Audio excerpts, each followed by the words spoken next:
convido o Amaury Oliveira, diretor da Escola Nacional de Proteção e Defesa do Consumidor, que também é a inspiração dessa escola.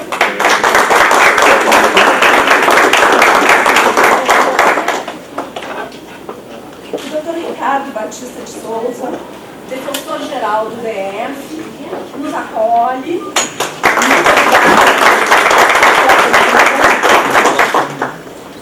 O Dr. Ramiro Santana. Quem faz todos esses convites, quem me convidou, quem me possibilitou estar aqui, foi a doutora Patrícia Kettermann. Então, de imediato, eu passo a palavra à presidente da ANADEP, que é quem recebe todos vocês. Ela só me deu a tarefa de dar uma organizada. Patrícia. Bom, boa tarde a todos e a todas. Na verdade, eu tenho intimidade suficiente com a Adriana para dizer que ela está faltando com a verdade. Esse sonho da ENADEP, como várias pessoas aqui são testemunhas, esse sonho é um sonho da Adriana. E foi ela que deu todos os passos na direção dessa que, para nós, era uma utopia quase que inatingível, quase que inexecutável. Então, minha querida amiga, na verdade, a responsabilidade é toda tua e os méritos também são todos teus.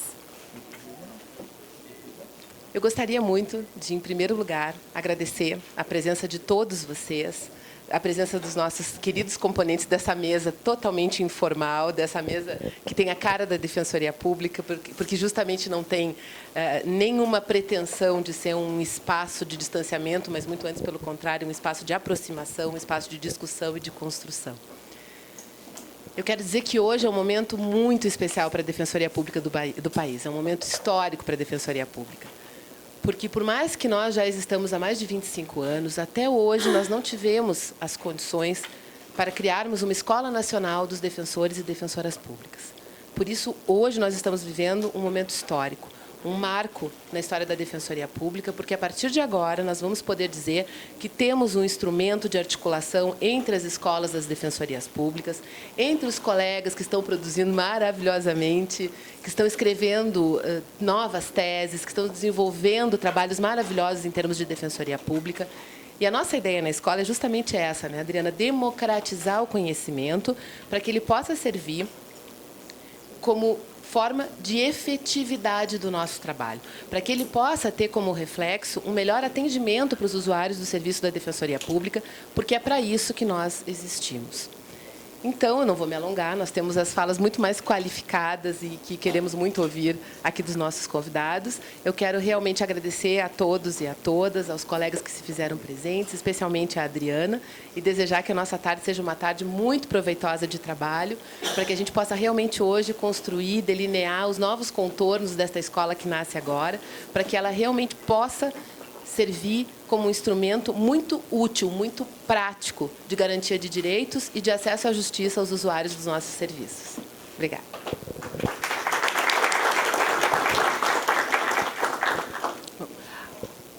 Eu passarei a palavra para a mesa, né, para esse círculo que acolhe esse momento, e depois a ideia é ouvirmos os colegas, né, para projetarmos alguns, enfim, algumas pesquisas, alguns seminários, alguns cursos, né?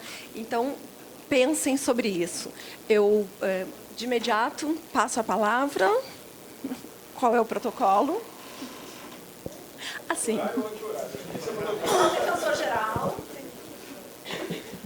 Olá, boa tarde a todos e a todas. É um prazer enorme recebê-los aqui, acolhendo os colegas de outros estados, em prol de uma missão tão nobre e que reforça o papel institucional da Defensoria Pública, ainda mais em um momento tão crucial da nossa história, não só institucional, mas do país, onde recorrentemente se discutem, ainda em todos os fóruns, o debate em torno de direitos individuais, direitos humanos, coletivos e por aí afora. O domínio das redes sociais trouxe, talvez, uma nova visão a respeito dessa discussão.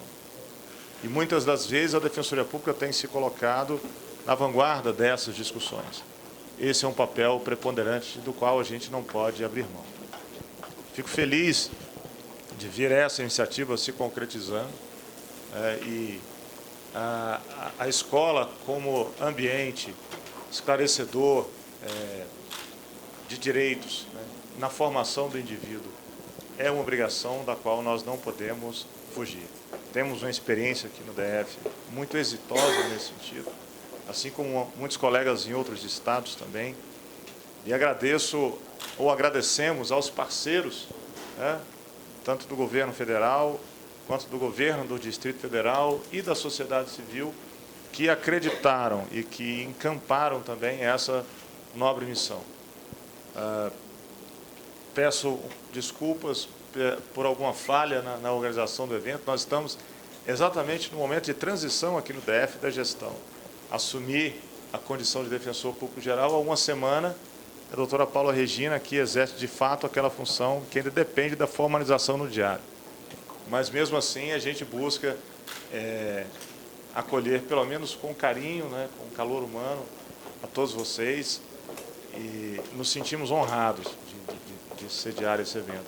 E nos colocamos à disposição, ao longo desses 2 anos em que estaremos à frente da Defensoria, todos os nossos recursos e o nosso empenho para que essa missão seja executada da melhor forma possível, não só aqui no DF, mas em todo o território nacional, e apoiando aquelas bandeiras e aquelas lutas que não só da ANADEP, mas do CONDEG, e da Defensoria Pública como um todo, né, que hoje passa a ganhar uma relevância merecida dentro do cenário nacional.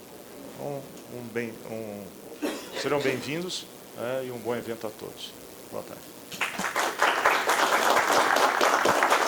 Boa tarde a todas e a todos. Primeiro eu queria cumprimentar a nossa presidenta, a Patrícia, né, na pessoa de quem eu cumprimento nossos amigos aqui de não mesa, né, e também cumprimentar de uma forma muito especial a Adriana Burga, né, a diretora acadêmica da ANADEP, né, que passou pela defesa do consumidor e deixou um excelente trabalho, uma excelente contribuição.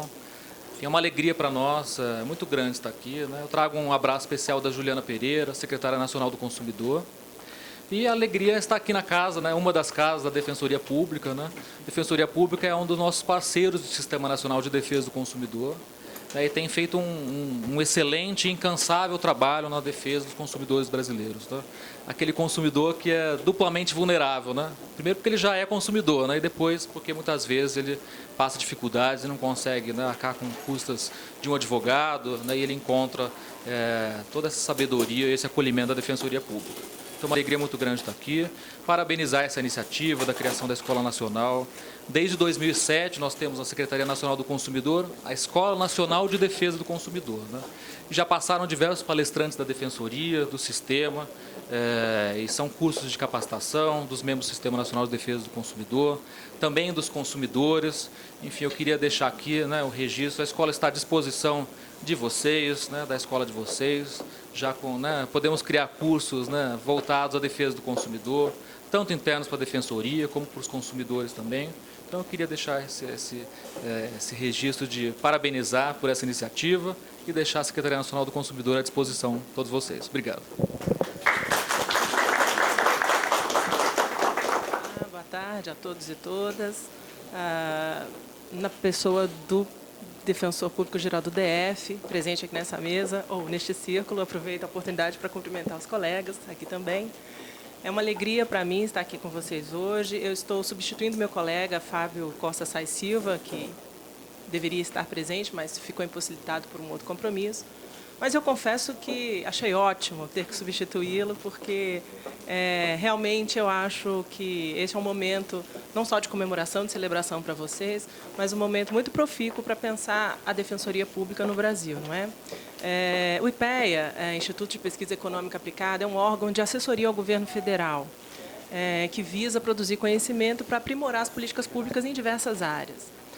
Mais recentemente, incorporamos à nossa agenda de trabalho estudos sobre o sistema de justiça brasileiro, né, com vistas a analisar a sua organização, os atores e o seu funcionamento. E olhar o sistema de justiça brasileiro, né, procurar analisá-lo com vistas ao seu aprimoramento, não pode ser feito sem ter o tema da promoção do acesso à justiça como guia, né, como lente orientadora. Então, o IPEA tem observado a Defensoria Pública a partir dos estudos que tem promovido sobre o sistema de justiça.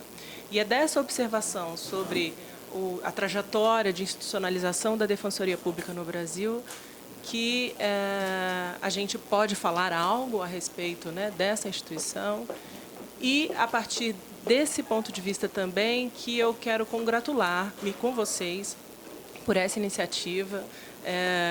Eu imagino que essa Escola Nacional venha se somar às outras tantas que já existem no Brasil, não apenas para dar suporte aos defensores na sua atuação cotidiana, mas eu imagino também que para ajudar ainda nesse processo de construção da Defensoria, para pensar seus rumos e seus desafios de uma perspectiva nacional, não é? Então, eu acho que essa iniciativa realmente é muito meritória e eu estou muito satisfeita de estar aqui com vocês hoje. Parabéns a todos. E a todas. Primeiro, eu gostaria de dizer que é uma honra para a Escola da Defensoria Pública poder estar recepcionando esse evento e poder contar com a participação de colegas vindo do Brasil inteiro, né? Eu acho que isso é um mérito muito grande, principalmente da Adriana, né, que conseguiu cativar e fomentar essa adesão dos colegas para hoje todos estarem aqui presentes. A Escola da Defensoria Pública do Distrito Federal, ela já tem em torno de 4 anos. Ao longo desse tempo, quem esteve à frente foi o Dr. Evelyn, que já é conhecido por muitos, né? É uma pessoa que tem uma visão, né, muito vanguardista, né? Ele enxerga para além da Defensoria Pública, então sempre a visão dele não foi só buscar a nossa capacitação interna, nossos estudos internos, mas ampliar esse acesso, essa educação em direitos para a sociedade como um todo, principalmente para os jovens. E aí me foi imposto esse desafio, né, pelo Dr. Ricardo, para que a gente possa estar assumindo a escola, começando uma nova proposta de trabalho, ampliando o trabalho que já está aqui. E aí estamos abertos, Adriana, para estar somando esforços, para estar compartilhando com vocês. Já participo da ANADEP pelo Conselho Nacional do Idoso, já estou nesse desafio há algum tempo. E quero dizer que assim, é muito importante essa parceria com o IPEA, nessa questão de fomento de políticas públicas, porque o IPEA está lançando agora, vai lançar, né? A gente está ainda na seleção dos artigos, um livro sobre os 20 anos da Política Nacional do Idoso, né? Que é da onde eu milito, e a gente consegue traçar um panorama do que é a realidade nacional. Então, é muito importante para a gente poder contar com o IPEA nesse mapeamento das escolas da Defensoria Pública. Muito obrigada. Bom, boa tarde a todas e a todos. Quero saudar aqui os componentes do nosso círculo, né? Do nosso semicírculo. Parabéns, Ricardo, aí pela vitória, né? Pelos novos desafios à frente da Defensoria. Ao Ramiro também, que virou aqui presidente da associação, né, Ramiro? A Paula pelo brilhante trabalho aqui também à frente da escola. Luzeni, nossa colega de IPEA, que trabalhamos em conjunto. A Mauri, colega do Ministério Público. Professor de todos nós, né, Zé Geraldo. Mais uma vez, uma honra estar aqui com o senhor. Em nome dos defensores e defensoras aqui presentes, Calmon e a querida Mônica de Mello, fomos colegas como discentes e como docentes da PUC. E é sempre uma honra. E fomos seus alunos, viu, professor? Eu lembro bem, eu sempre falo isso, nosso primeiro ano como alunos lá, quem vinha ensinar os taxados na rua era o senhor para nós lá em São Paulo, na PUC São Paulo. Nós, filhos da PUC, bebemos a sua sabedoria também. Bom, eu quero falar rapidamente um pouco sobre a nossa participação e dar parabéns, né? Aqui, se não fosse essas duas batalhadoras aqui, né? A Patrícia Ketterman, à frente da ANADEP, tem feito a diferença, nossa presidenta. Parabéns, né, por sua atuação combativa e sempre à frente da Defensoria do Acesso à Justiça no Brasil. E não podia escolher ninguém melhor para ser nossa diretora da ENADEP, né, que é a Adriana Burger, que também, né, tem uma atuação aí marcada na Defensoria, não só lá do Rio Grande, mas de todo o Brasil. Então, é a pessoa certa para estar aqui na diretoria da ENADEP. Eu queria rapidamente primeiro transmitir um abraço do nosso ministro José Eduardo Cardoso. Quando soube que nós estaríamos aqui, Senacom e SRJ, falou, olha, eu não estou, mas estou bem representado, mando um abraço para a turma lá, acho a iniciativa maravilhosa, apoio para sempre. E eu queria dizer, nós da Secretaria de Reforma Judiciária, que nos preocupamos com o sistema de justiça, a nossa razão de ser, eu às vezes apanho por isso, né, Patrícia? Mas é a defensoria. porque é um sistema absolutamente desigual que nós vivemos. É um sistema que nós temos um número de juízes que passa de 18 mil, um número de promotores que passa de 13 mil e temos 6 mil defensores no Brasil. Então, é absurda a discrepância que nós temos da Defensoria em relação às demais instituições de justiça. E a nossa razão de ser lá no Ministério da Justiça é exatamente isso. Nós brigaremos até o final dos nossos dias, lutaremos por isso, para que nós tenhamos a Defensoria no mesmo patamar do Ministério Público e no mesmo patamar da magistratura. Isso, às vezes, não é fácil nem dentro do governo, a gente sabe disso. Mas nós lutaremos até os últimos dias, porque achamos que só podemos pensar num sistema de justiça que seja equilibrado e mais. Quem garante o acesso à justiça, em primeiro lugar, é a Defensoria. Então, nós temos que sempre ter uma Defensoria fortalecida em nosso país. Nós temos trabalhado sempre em conjunto, então isso é importante dizer. A nossa atuação se baseia muito na atuação da Defensoria. Sempre que nós pudermos, nós trabalhamos em conjunto, conseguimos uma linha de financiamento do BNDES de 300 milhões de reais, que até agora 7 defensorias se apresentaram e parece que a coisa agora começa a andar, depois de 2 anos de muita luta. Temos sempre incentivado a Força Nacional de Defensoria Pública em execução criminal.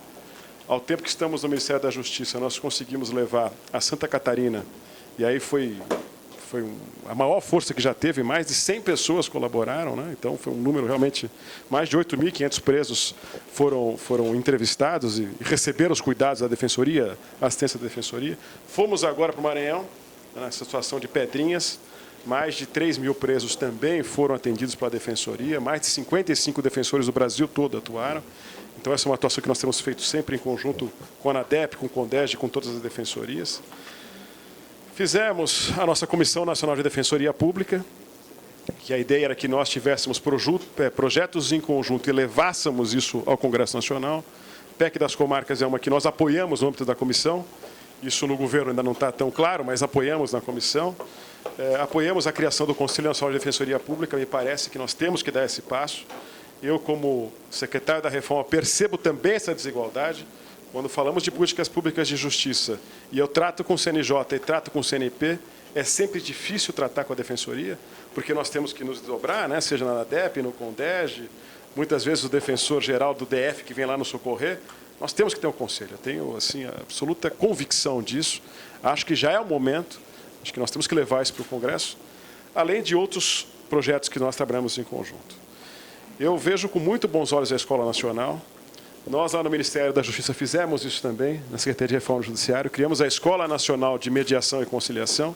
E quando criamos, alguns diziam, acho que você deve estar ouvindo aqui também, mas não dá, a gente está com uma estrutura muito pequena, o sonho é muito grande. Esqueça isso.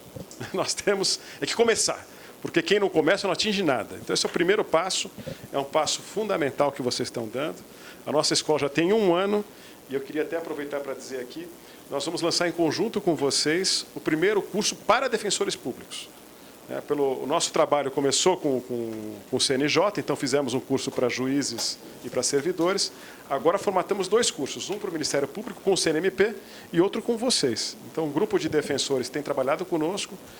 Pelo que me informaram, a gente acaba esse trabalho agora, né, Adriana? Acho que no mês de maio a gente acaba e lança em junho esse curso, que vai ser um curso presencial e à distância. E a gente já quer fazer a primeira parceria com a ENADEP, ENAM e ENADEP, para a gente poder lançar esse curso para o Brasil todo. Está quase no prelo, viu? Está quase no prelo. Mas eu queria poder dizer a vocês 2 preocupações que nós temos. Eu acho que a escola vem num momento fundamental. Primeiro, eu vejo que nós precisamos nos aproximar mais às defensorias dos estados e da União. Acho que o momento pede isso. É um momento em que a Defensoria tem que estar mais forte. Estamos brigando no Congresso pela PEC das Comarcas, mas eu percebo que ainda não estamos tão interligados como deveríamos. Acho que a ENADEP serve também para isso. Então, acho que é um primeiro pedido que eu faço. E o segundo, eu acho que a preocupação nossa aqui, de todos os defensores, é que a Defensoria não se perca enquanto essência. O lado bom de crescer a Defensoria, em termos estruturais, em termos até remuneratórios, claro que isso é fundamental, mas tem o lado ruim. Tem o lado ruim que nem sempre quem está na instituição é que tem a convicção, é que tem a formação de defensor. Essa é uma preocupação que eu tenho como secretário, essa é uma preocupação que os nossos diagnósticos apontam. Nós faremos agora o 4º diagnóstico em conjunto com o IPEA, e eu acho que a escola tem um papel fundamental nisso. O defensor, ele é diferente. O defensor está para atender aquele que precisa, aquele que está excluído, tem que ter a linguagem para isso e tem que gostar, é vocacional e tem que gostar do que faz. E eu acho que a ENADEP vem exatamente para isso. Então, é algo que nós queremos, se pudermos trabalhar em conjunto, eu acho que essa é a vocação da ENADEP. Então, eu aplaudo, viu, Patrícia? Só podia vir de você mesmo essa ideia e que da Adriana em conjunto, porque vocês têm que fazer a diferença e eu acho que a ENADEP é uma ferramenta fundamental para fazer a diferença. Como a gente sempre diz, só se faz um país, né, sem miséria e sem pobreza com acesso à justiça. E só se faz acesso à justiça com a defensoria. Parabéns pela iniciativa.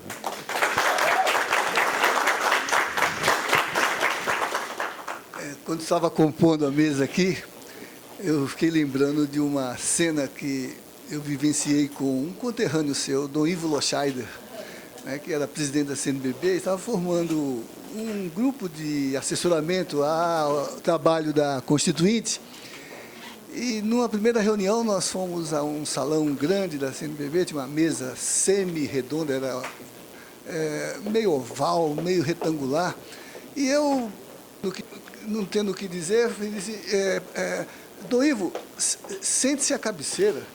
Aí ele virou para mim e disse, meu filho, a cabeceira é onde eu me sentar. Então, eu queria dizer assim, as duas estão à cabeceira, né? Porque com esse projeto, com esta luta, né, criaram realmente uma cabeceira e, neste momento, creio que merecem as homenagens, né? Então, formaram a mesa, mas reconhecemos este lugar, a cabeceira, que vocês conquistaram pelo trabalho, pelo idealismo, e vi que nas mobilizações vocês utilizaram muito e ainda há pouco a expressão utopia, né? Quer dizer, não como um delírio, mas como, lembrava o secretário Caetano, como esse movimento, né, que transforma a utopia no elemento constitutivo de um pensamento e uma prática de transformação da realidade, de transformação social, né? Então, cumprimentos a vocês, a todos os defensores e defensoras aqui presentes, a sua representação nesse semicírculo, os dirigentes, as dirigentes, né, e os parceiros, né, entre eles a nossa querida Luzeni. Bem, falando de Dom Ivo, né, eu diria assim que a ideia que me vem à mente é a de não sacralizar, que é o que ele... mas de dessacralizar, né? Quer dizer, eu acho que a experiência de construção da cidadania no Brasil hoje, né, com referência no processo de construir os direitos, dessacralizou muitas coisas, incluindo a representação formal da justiça e do protagonismo dos seus operadores, né? Os juristas, os juízes, os operadores de um modo geral. Dessacralizou nesse sentido, de que trouxe para a realidade, de que esse é um processo de construção coletiva, né? De interlocução entre saberes que são constituídos de forma organizada, sistematizada, mas saberes que são também formulados na perspectiva da construção de sentido para o protagonismo que os sujeitos de direito realizam, né? Aqueles sujeitos de direito que são os que nós colocamos como a referência para o nosso trabalho e a nossa missão, né? A experiência da Constituinte trouxe essa dimensão de protagonismo, dessacralizando as instituições, que eram colocadas muito distantes. Aqui no UNB, Ramiro lembra disso, tem na Faculdade de Direito uns bustos que foram entronizados ali em algum tempo. E um dia a filha de uma professora nossa, que vinha ver a mãe na faculdade, criança, né, quando chegou no pátio onde estão os bustos, não teve outra atitude senão ajoelhar e começar a rezar. No simbólico dela, aquilo só podia ser algo santo, né? Que, na verdade, não é diferente do que a gente fazia em sala de aula. Ajoelhava e rezava para os nossos santos. Né? Nós temos a tradição no direito, inclusive, de prestar referência à autoridade dos mortos. Em Roma havia um tribunal dos mortos, que era formado pela mística dos grandes jurisconsultos. O que diriam Caio, o que diriam Pliniano, Papiniano, né, se estivessem aqui? Então, eu acho que essa condição é uma condição da política. A Constituição, a luta pela cidadania, trouxe para o protagonismo social a dimensão nobre da política e colocou a política como uma exigência de ação de todos os atores sociais. É preciso realizar de forma política esse processo de transformação da realidade. Eu acho que foi muito importante assistir esse movimento no âmbito dos sistemas de justiça e dos organismos promotores da justiça, do judiciário à defensoria, né? Então, a dimensão política do nosso protagonismo, realizar representações no campo da orientação para a ação, né, de cumprimento de objetivos estratégicos ligados a valores que na sociedade se traduzem no nosso sistema de ordem jurídica e de realização de justiça. Mas também impôs aos atores uma dimensão de conhecimento. Quer dizer, a política deixada a si mesma, ela é um voluntarismo que, às vezes, enceguece a ação dos atores, se não tiver uma carta de orientação, né, um plano de ação, que é o conhecimento. Há poucos dias, em Portugal, em Coimbra, participando de uma banca de doutoramento, cujo objeto era o estudo do acesso à justiça por comparação entre o sistema de defensoria do Brasil, e notadamente o de São Paulo, que era o objeto empírico, e o sistema de acesso em Portugal, que não é institucional como estrutura orgânica, mas é um catálogo de advogados que prestam serviço. Que já tivemos no Brasil, com a participação, no caso de Portugal, da sua ordem de advogados, né? E o eixo da tese, eu até encaminhei a versão digital para a Adriana, né? Porque eu acho que é uma pessoa com a qual vocês, em algum momento, precisariam conversar, Hélida Laures. O título da tese é Acesso à Justiça, justiça para acesso para quem precisa, justiça para quem luta, direito para quem conhece. Então, o percurso, né? O acesso como uma realização plena, o secretário acabou de dizer, né, de que se não houver acesso, não há país livre, não há país digno, não há país bem democraticamente constituído. Justiça para quem luta, porque isso não é um dado, é um construído, não é? A nossa Constituição é tão sábia nesse sentido que ela, quando coloca o elenco de direitos, que alguns dizem que é um excesso, como se os direitos fossem quantidades, e o sistema fosse um almoxarifado onde se deposita regras de conduta, e sem se dar conta que o direito é a resultante de relações, e, por conseguinte, nunca há direitos demais. Vai depender da natureza afluente dessas relações, né? Por isso que a democracia é uma invenção de direitos permanentes, né? A Constituição reconhece isso e diz: este elenco não exclui outros direitos. Que outros? Outros que não estão declarados ainda, que não estão legalizados ainda, mas que derivam deste processo de luta.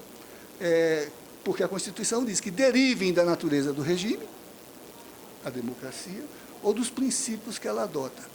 Os direitos humanos, por exemplo, que ela adota como princípios, né? e que, portanto, orienta para uma atividade de conhecimento sobre o significado das reivindicações que se apresentem como sentido destas lutas e, ao mesmo tempo, como capacidade de reconhecimento teórico e político que nós temos que estabelecer. Por isso, a importância não só de orientar tecnicamente o desempenho profissional, saber fazer, conhecer os procedimentos, ter o catálogo das possibilidades, mas discernir,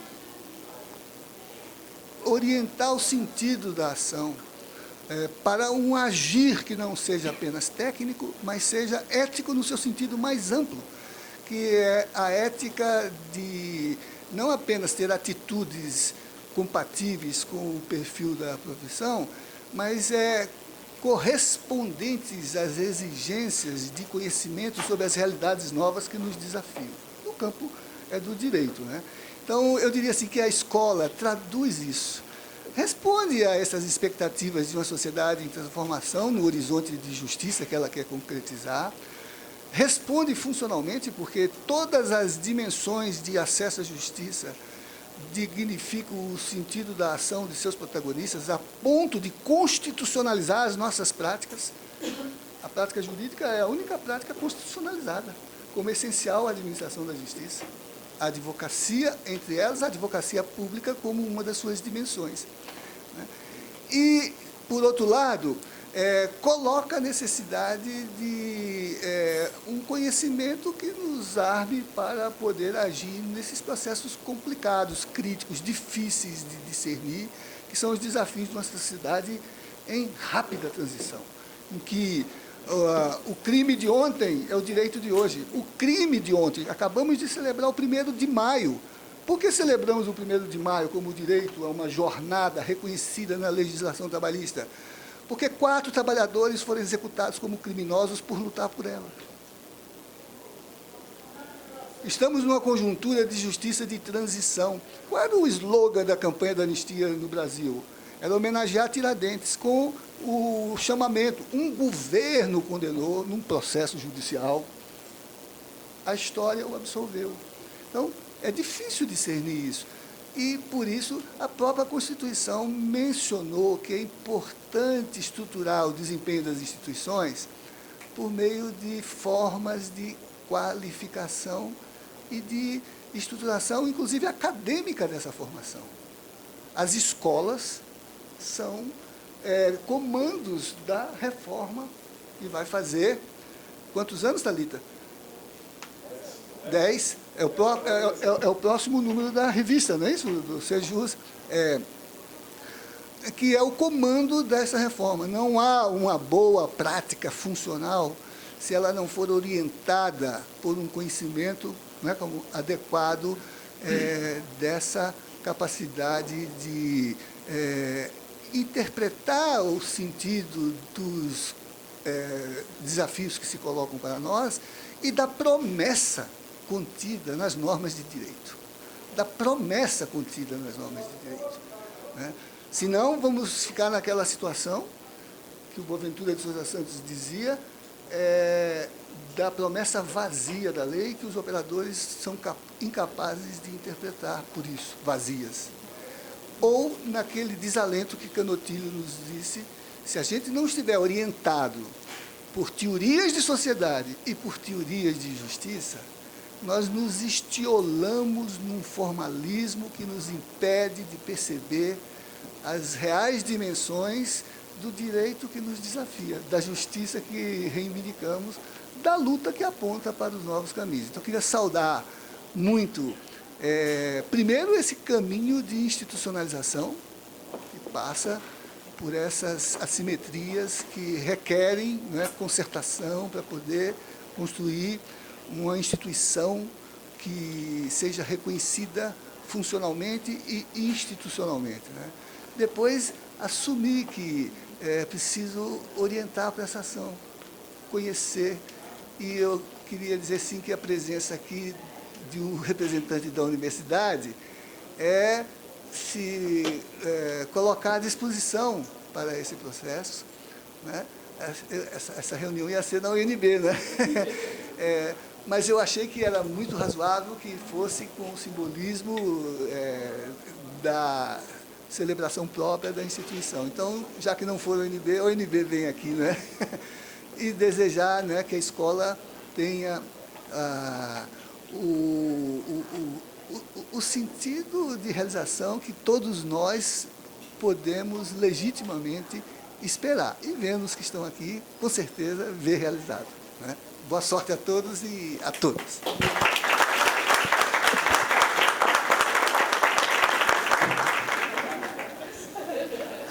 Eu acho que é a única forma de eu ser ouvido depois do senhor. Porque realmente só eu tive azar de falar depois do senhor, né? Porque é difícil ser ouvido depois de uma colocação tão brilhante quanto a do senhor. E é nosso mestre, né? Foi meu mestre na UNB, o professor Ricardo também, que é graças de lá. Ou seja, a UNB está aqui, né? Ela não veio só, ela já estava. O senhor veio apresentá-la mais, né? E bom, vou tentar ser o mais sucinto possível, né? Porque depois dessa explanação resta pouco a dizer. Resta pouco a dizer porque todos já receberam as boas-vindas, né? Então, como presidente da associação local, que junto com o Alberto, a quem eu acabei de suceder, né? Que é responsável pelo Alberto ali, ó, o Alberto ali, que é responsável, né, por todo o apoio a esse trabalho até esse momento, né? Que fez uma gestão, ao meu ver, brilhante. E dar as boas-vindas aos todos os presentes e também ao diretor de escola, né? Estou vendo o diretor da escola da DPU aqui também, então o diretor das escolas dos estados. Dar as boas-vindas, agradecer a presença de todas as instituições parceiras, o Ministério da Justiça, do IPEA, né? O Ministério Público.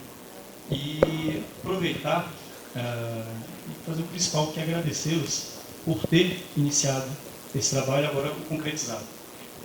A Escola Nacional, a ENADEP, ela traz para mim uma possibilidade de resposta a uma pergunta que todo profissional de direito tem que se fazer, principalmente nós que pegamos as carreiras jurídicas, que é o que o agente público que integra as carreiras do direito, que integra o sistema de justiça, pode fazer para concretizar políticas públicas. Como podemos ser agentes de concretização de políticas públicas para desenvolvimento social, as políticas sociais, e para o desenvolvimento